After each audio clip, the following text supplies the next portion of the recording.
Mac and cheese, oh! Salamat! Ay, boss, meron pala.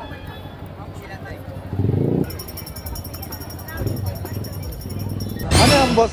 Kahit di ba vlogger, ganyan kadami talaga. Oo, ganito talaga. Walang vlogger, no, Yes, boss? walang Pantay-pantay, yun. Yan, mga ka-all goods, no? Nandito tayo ngayon sa Mega Riedo, Quiapo. Meron tayong nadaanan dito, nagbebenta ng mac and cheese. Ayun, mukhang bago lang dito to. At saka mukhang masarap eh. Natakam ako, try natin.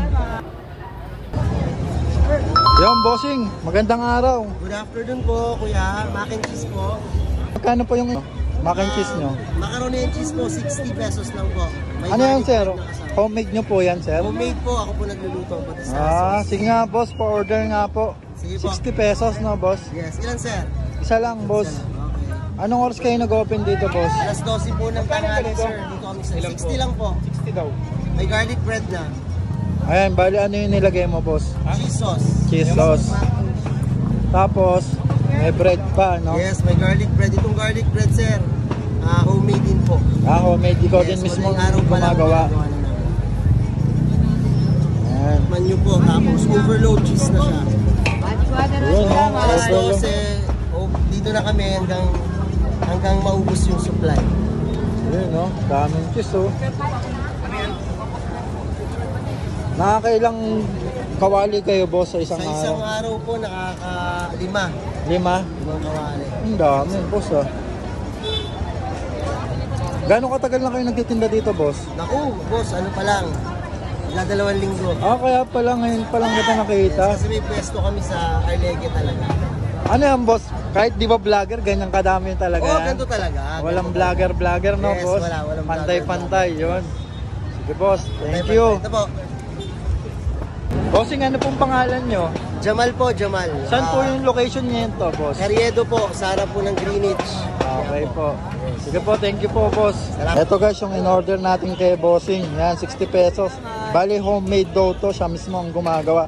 Kaya itry na natin. Yun, mga ka-all goods, no? Napadayo na naman tayo dito sa May Carriedo. May nadaanan tayong bago nagtitinda dito ng mac and cheese. Ito, 60 pesos lang to guys. Ganito karami. Hindi na masama, napakasulit, di ba? Pero tikman din natin syempre kung talagang sulit ba talaga. Ang maganda dito guys, mismo si kuya pa yung gumagawa. Homemade daw to, kaya ito try natin. Mac and cheese, mac and cheese. Hindi na yung cheese guys, grabe oh. Halatang hindi tinipid oh. Overload talaga, 60 pesos lang to guys. Mac and cheese. Tikman natin. Mac and cheese, mac and cheese. 60 lang po. Sakto lang yung timpla niya guys. Tsaka hindi masyadong maalat. Malasa talagang cheese. Tapos meron pa siyang kasamang bread oh, dalawa. Sulit na rin sa 60 pesos, hindi na masama. Ayos, quality. Kaya tayuan nyo na to guys pag napadpad kayo dito sa May Carriedo, Quiapo. Nandito lang sila sa tapat ng Greenwich, dito sa May Carriedo. Panalo to. Mac and cheese, mac and cheese. Tingnan nyo mga ka-all goods, itsura pa lang. Nakakatakam na. Ang dami talaga ng cheese, overload. Maraming tao ngayon dito guys kasi weekend, Sabado ngayon.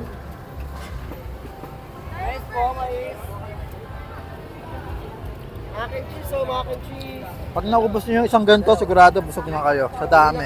Ayan o. Wow. Grabe guys, daming tao dito. Solid to guys, try nyo. Support lang tayo sa mga small business guys. Ayan guys, nandito lang si kuya. Pag gusto nyo. Ayan, dito lang siya. Sa may tapat ng Greenwich. Ayan. Tapos dito sa tabi niya, guys, meron titinda dito ng sweet corn. Ayan, bilihan niya si kuya. Siyang 70, 50. Try nyo, bilhin na kayo kay kuya.